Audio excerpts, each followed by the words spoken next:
Hi, I'm Kathy Binger. I'm a professor at the University of New Mexico in Albuquerque, New Mexico, and I want to tell you a little bit about a study that we're doing because we're looking for participants.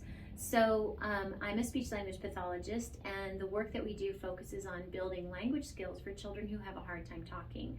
So we're doing a project right now with here at UNM and also at the University of Central Florida in Orlando, Florida.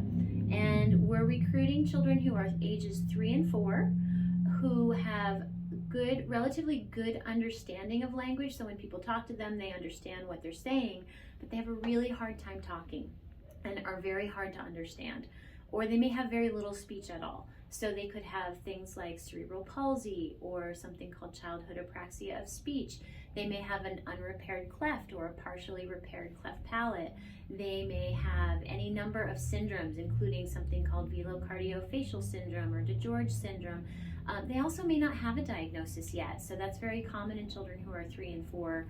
We're still trying to figure out what's going on with them. When children come in to see us, we do an assessment with them to see where they are in a number of ways to make sure they're qualifying for the study.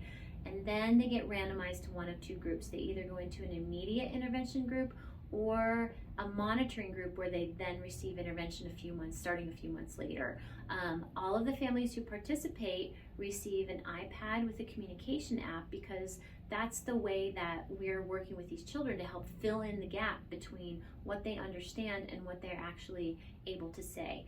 We want to give them a way to start to put sentences together. So they get an iPad app for the course of the study. All families get a half-day training in how to use that communication app.